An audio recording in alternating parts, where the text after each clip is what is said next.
How y'all doing? Thanks for having me. We'll go ahead and get started with Jake Rowe. Hey, Jermaine, I wanted to ask you just kind of about the offense and kind of what you have seen from it. Mainly just asking this to defensive players, but changes, not specifics or anything like that. What do you expect from it, and how have you thought about it as it has progressed through preseason practice? Has it gotten better, and do you have high expectations for it?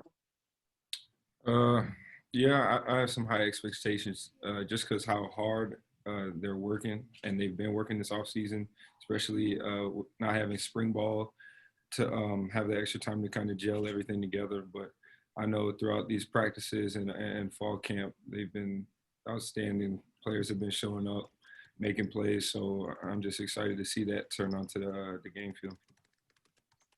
We'll go to Mike Griffith. Oh, thanks. Jermaine, I guess I just ask you, and I'm kind of surprised I didn't get a chance to ask Kyrus a question, so I'll ask you this about the throwback jerseys and black jerseys, and what type of energy that brings for players in the program. For me, I was excited. I was very excited, along with all my other teammates. But at the same time, Coach always said he told us early on what we were wearing and everything like that, just so we could stay focused and not let that be a distraction. So we learned early on what we were wearing so that we can kind of get the jitters and excitement out the way so we can focus up on the game coming up soon. We'll go to Lance McCurley. Hey, Jermaine, can you hear me? Yes, sir. Hey, so how do you feel about going up a former teammate and Raheem Boyd? And have you been in contact with him recently or keep up with him? And how does that feel to go up knowing you guys came from kind of the same place in JUCO ball? I was just excited, just the mere fact that I know what it took for both of us to get where we are. And I was just excited to meet each other on this stage. I've talked to him before after we left, not a ton of contact, and especially around game day, trying to focus up and not really talk to the opponent. But no, I'm just excited to play him because I knew what it took for him to get where he is and me to get where I am. So I'm just excited for both of us to play on this stage. We'll go to Chip Towers. Jermaine, looking back like a month ago, how confident would you say you were that this day was going to come? You guys would actually have a game to play? In terms of confidence, I never really let it seep into my brain that we wouldn't play because that would affect how I trained.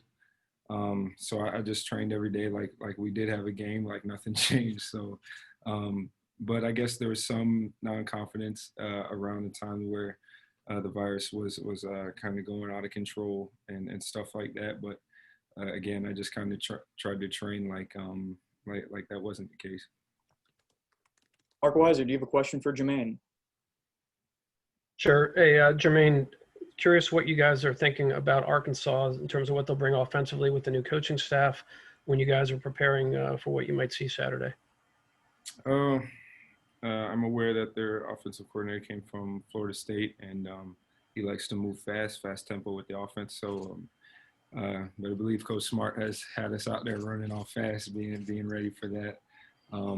Aside from that, nothing too much in detail. But yeah, we've just been conditioning, getting ready for that fast tempo offense that we think they're going to have.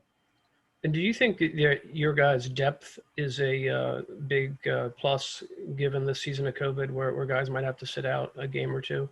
Yeah, for sure. We've got a lot of guys rotating ones, twos, threes.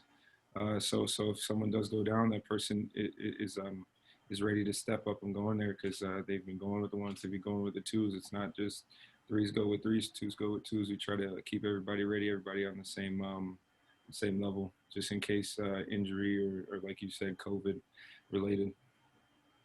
Seth, do you have a question for Jermaine? Sure. Jermaine, did last year's success on defense sneak up a little bit on you guys? And do you try to replicate that mindset so y'all don't have like complacency set in this year?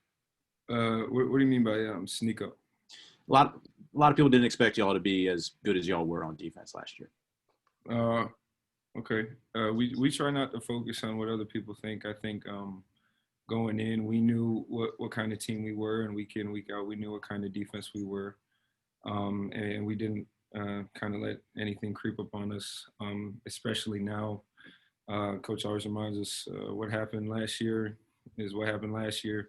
We got to come out and do it again, if not better. So, Anthony Dasher, do you have a question for Jermaine? Yeah, just kind of a follow-up on that, Jermaine. Just kind of what kind of things has Coach Smart and Coach Lanning and the other defensive coaches done in practice to make sure that complacency doesn't become an issue this fall? I mean, you'll hear it all the time. Don't let that blow your heads up, stuff like that. We just work as hard as we do every day. So there's no kind of special treatment in what we did last year. They still attack it as if we weren't that good, and we have to get better. So We'll go Brandon, then Jed. Hey, Jermaine, I know the last time we spoke, I spoke to you about like the social justice efforts. Like as a D1 player who has NFL aspirations, like you have to put extra thought into using your platform, and then also how important is that on a game day to kind of still make your voice heard while focusing on the game? It's very important. You got to keep a pretty good balance on it because, obviously you got to go out there, you got to play the game, you got to be focused on what's ahead of you. But at the same time, like I said before, I don't want to let that die out. So I'm going to do everything I can while staying focused on the game and the academics and everything. I'm going to do as much as I can and not letting that die and speaking my voice. Hey, Jermaine, you mentioned earlier your levels of confidence that the season would eventually get here. One, can you go back to the time when the Big Ten and Pac-12 sort of canceled their seasons and what your thoughts were on those times? And number two, now that game week is here and things sort of are getting back more into a routine, is that more comfortable for players sort of getting more into the regular grind and routine of a schedule? I will say that we are all, I could tell the last practice we had, there's a little more excitement out there because we are getting ready, to go in my case, hit something other than the Georgia red jerseys. So it's just exciting to go out there and knowing that we're going to play a different opponent in a week. But yeah. We'll open it up for the last two questions.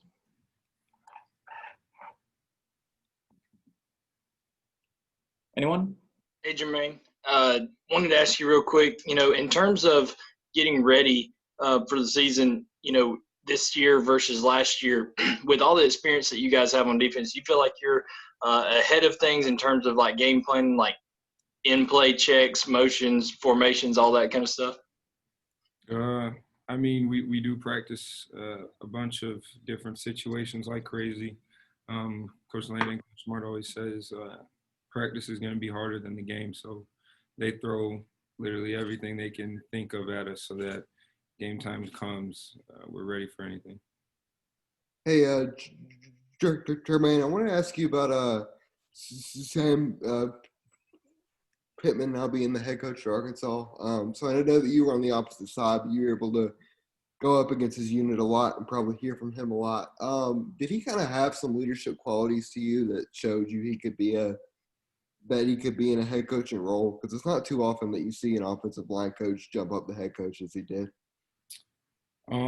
Coach Pittman, me and Coach Pittman had a pretty good relationship. He always had confidence in me as a player, and he always reminded me how good he thought I was going to be, and that felt good because he's been on the other side of the ball, him being the coach of the guys that I went up against every day. In terms of leadership, yeah, I respected him a ton. He's pretty professional, and he kept it real, which I think are kind of the most important things in being a leader. So, yeah. Thank you, Jermaine. Have a great rest of your day. Yeah, thank you, guys.